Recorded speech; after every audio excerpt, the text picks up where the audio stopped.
va, dans ce topo de 20 minutes, voir ce qu'il y a de neuf et ce qu'on peut faire. Voilà ce que nous avions écrit en 2016. On part de la trithérapie, qui est la recommandation maintenant universelle pour traiter l'hypertension. Et l'hypertension résistante, ça commence là, lorsque la trithérapie ne marche plus. Vous voyez que d'emblée, il faut se poser 3 grandes questions.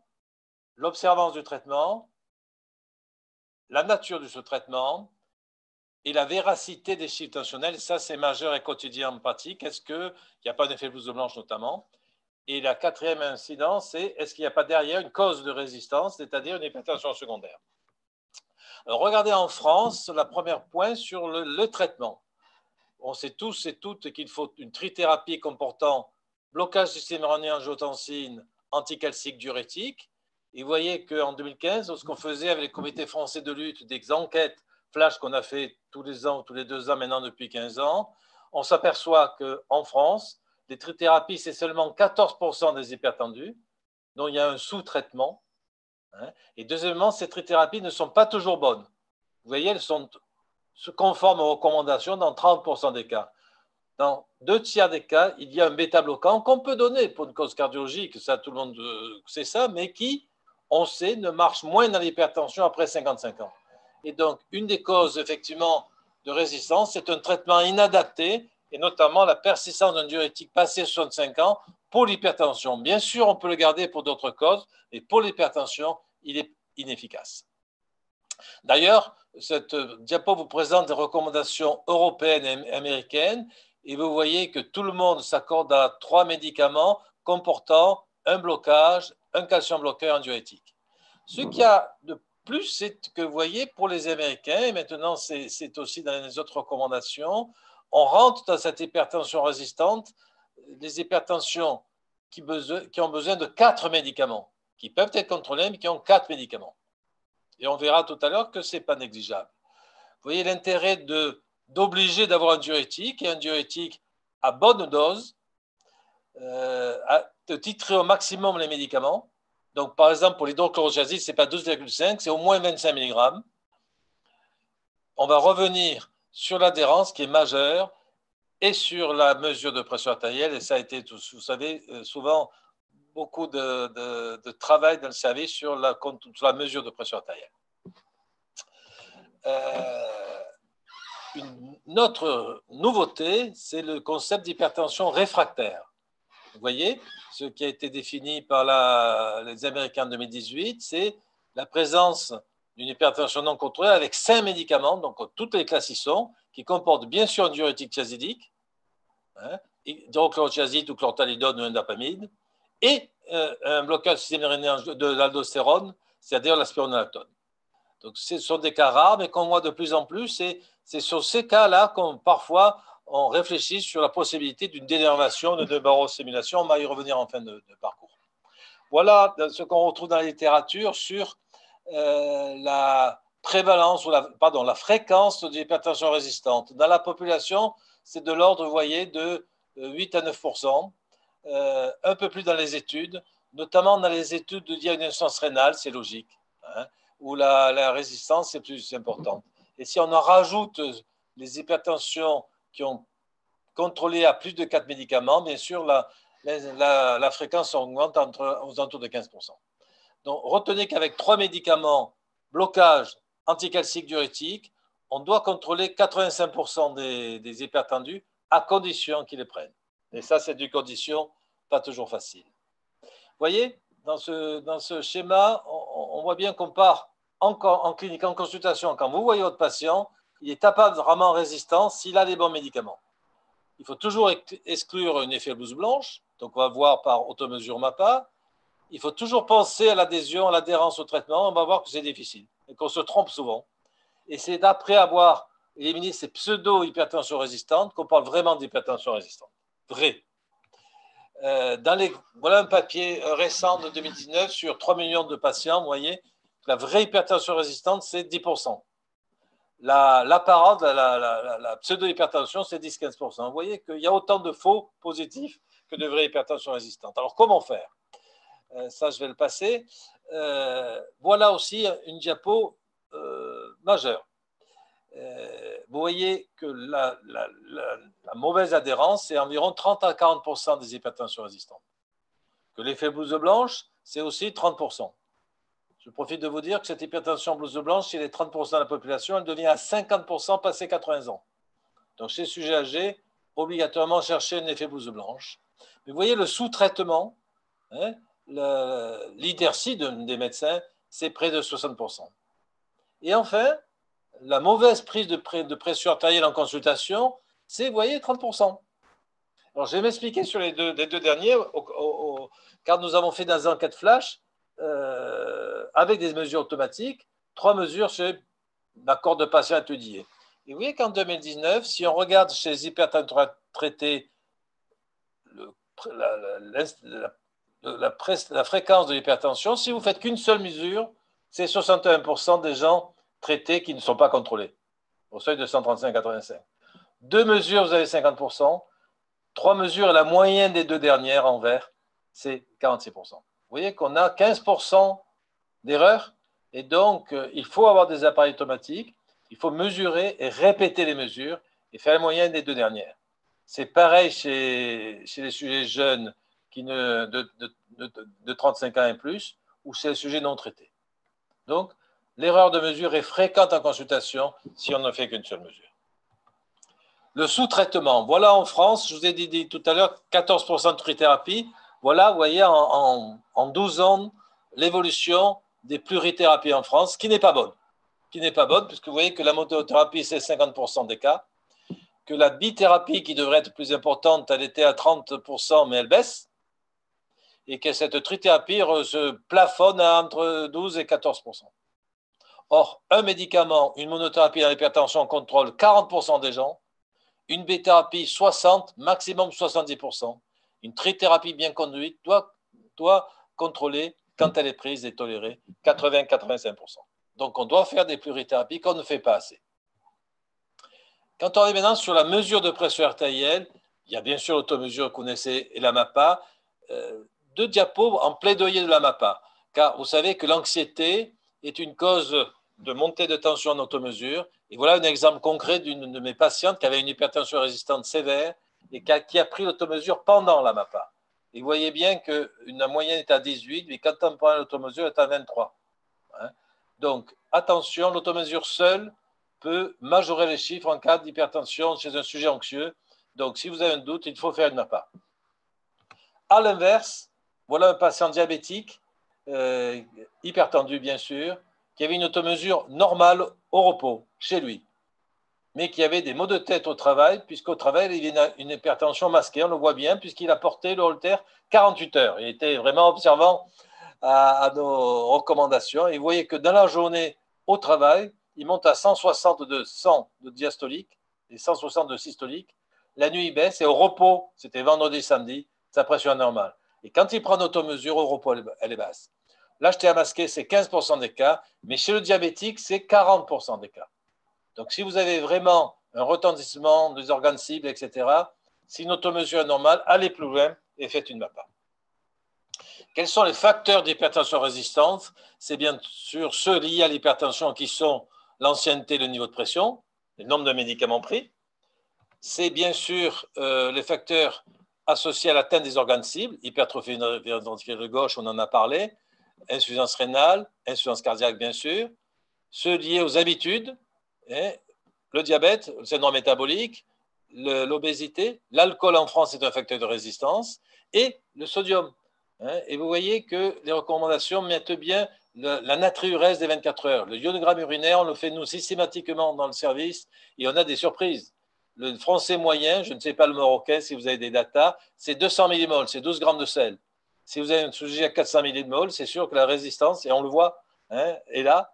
Et l'objectif, c'est d'avoir une natriurèse basse avec un régime à 6-7 grammes de sel dans les 24 heures, c'est-à-dire 100 millimoles. Et aussi d'autres facteurs de résistance qui sont le sujet masculin, parce que probablement son adhérence est moindre, les sujets africains qui sont plus sévères, on le sait. Une diapo intéressante sur la physiopathologie.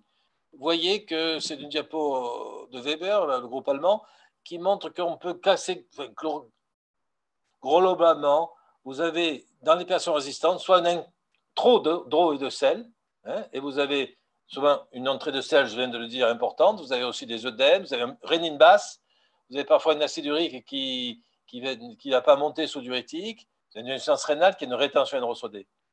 À l'inverse, vous avez l'activation du système nerveux sympathique avec une vasoconstriction, une tachycardie, hein, une apnée du sommeil, l'alcool qui fait monter le système nerveux sympathique, des tensions très catécholergiques, très variables. Ce sont celles-là qui semblent bien répondre, bien sûr, à la dénervation rénale, à la sympathotectomie, par voie de dénervation. Donc, ceci peut nous aider pour le traitement, ou bien sûr, sur l'overload, il faudra augmenter le diurétique et faire parfois deux diurétiques. N'oubliez pas de regarder les substances vasopressives. On a de plus en plus des facteurs anti-angiogéniques dans les cancers, et là, on a souvent des problèmes d'hypertension chez les sujets traités par chimiothérapie. Bien sûr, n'oubliez pas la contraception orale, les œstrogènes, certains antidépresseurs. L'alcool, là aussi, est un facteur en France pas négligeable. Et pour les jeunes, cocaïne, réglisse, bien sûr, et sympathomimétique. Les substances interférantes sont aussi des anti-inflammatoires non stéroïdiennes chez le sujet âgé, hein, qui donnent des poussées intentionnelles en bloquant les prostaglandines et qui donnent une insuffisance rénale. Et n'oubliez pas les inhibiteurs de cytochrome, comme le jus de pamplemousse ou certains macrolides, qui vont diminuer l'action des médicaments, notamment du verapamil, par exemple, en aggravant leur catabolisme.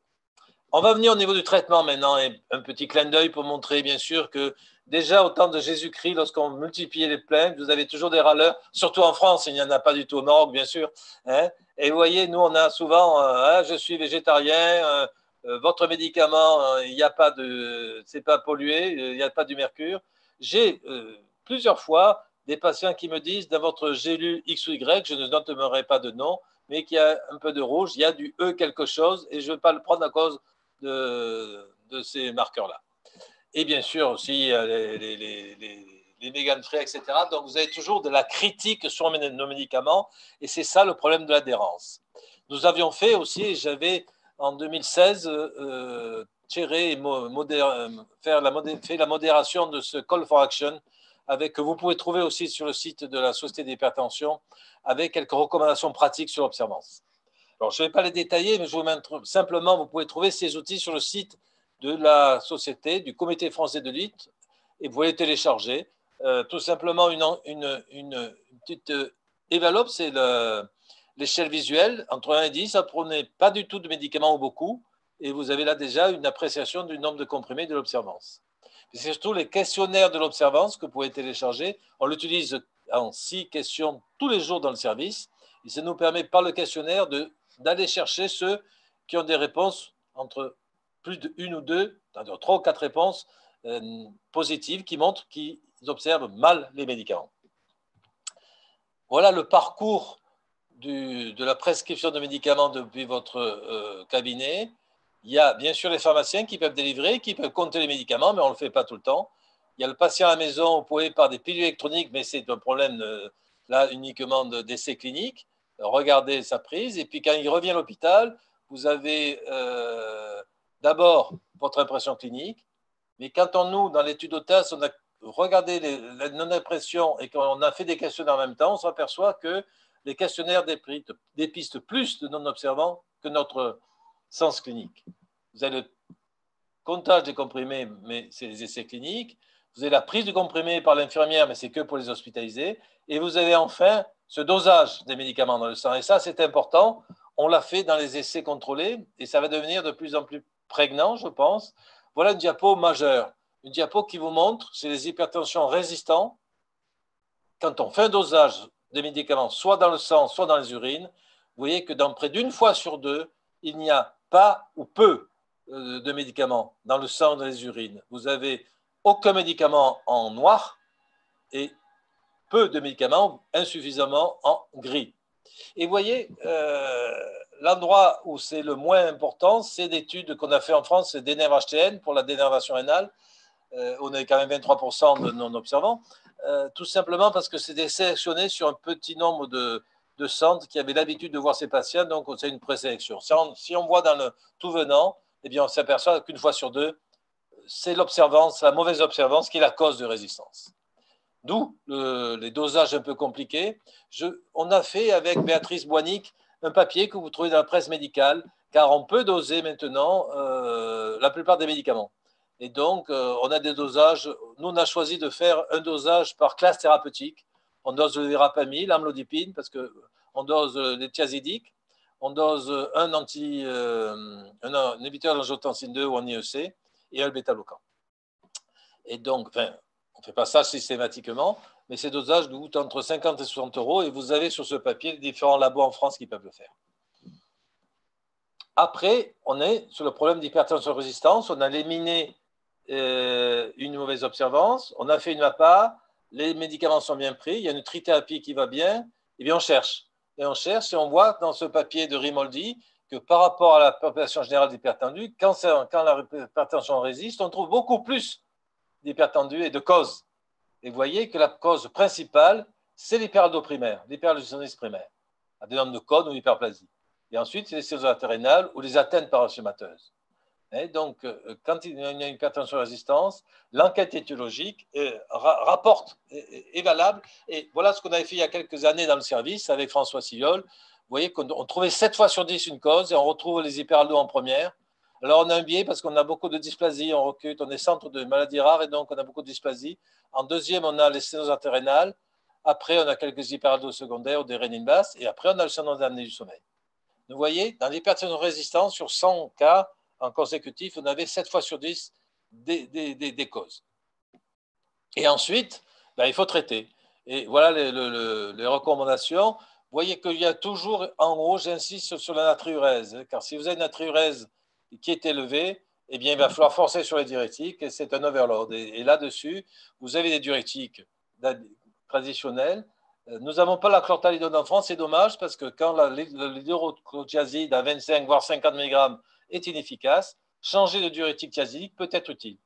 Et on a soit la chlorthalidone, soit l'indapamide qui peut être utile. Ensuite, c'est le bloqueur du système de l'aldostérone, spironolactone ou le plérénone, ou amyloride, je reviendrai après là-dessus. Et ce n'est qu'après que l'on a les bêta-bloquants et les alpha-bloquants. Et pour les causes rares, on a aussi des vasodilatateurs comme l'hydralazine ou le minoxidil.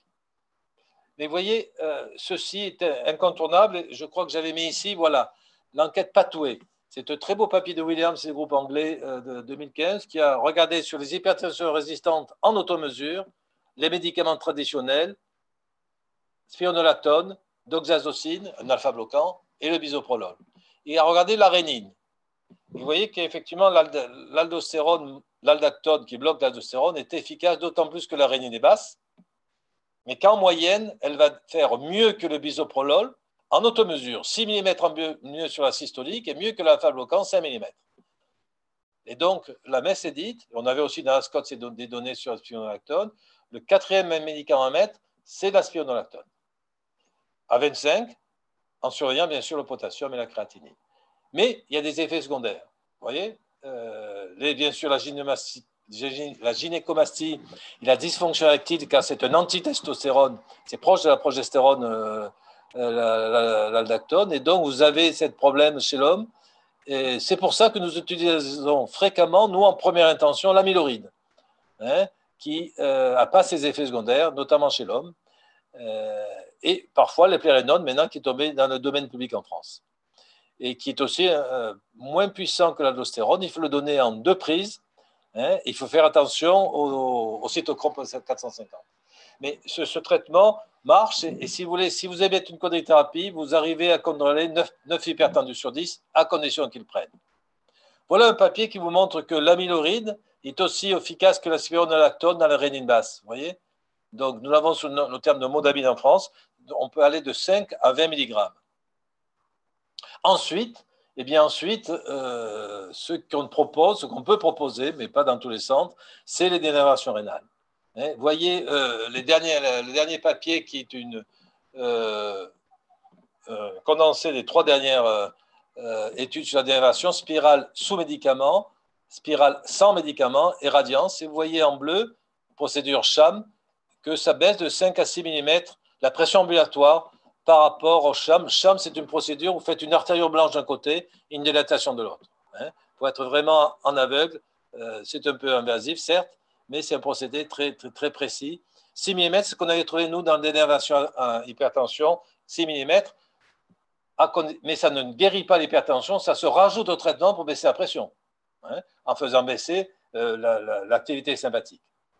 Et vous voyez que les cathéters ont fait des progrès, le système nerveux sympathique là-dessus est atteint, les procédures commencent à s'optimiser, mais qu'on ne sait pas encore, il y a des répondeurs et qu'il faut encore un peu de temps pour préciser les répondeurs à cette procédure.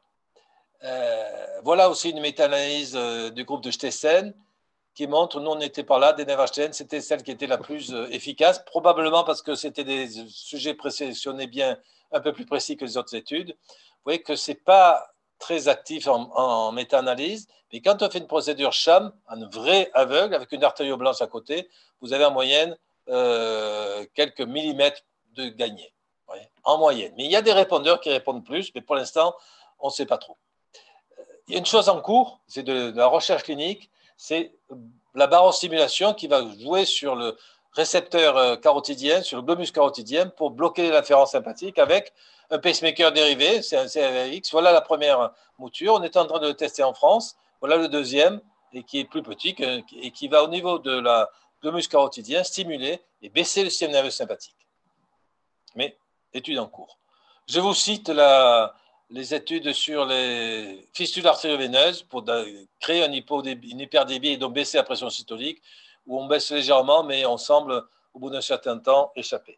Alors, est-ce qu'il faut choisir, certains disent, est-ce qu'il faut changer d'énervation d'emblée ou l'aldactone, qui est classique, vous avez vu, qui a été démontré au point de vue activité. Il y a un papier récent qui a fait en double aveugle aldactone versus d'énervation. Alors, il y a peu de cas, il y a 50 cas, mais vous voyez que sur la MAPA, ce qui est pas mal, et sur un suivi à 6 mois, vous voyez que la spironolactone fait mieux que la d'énervation.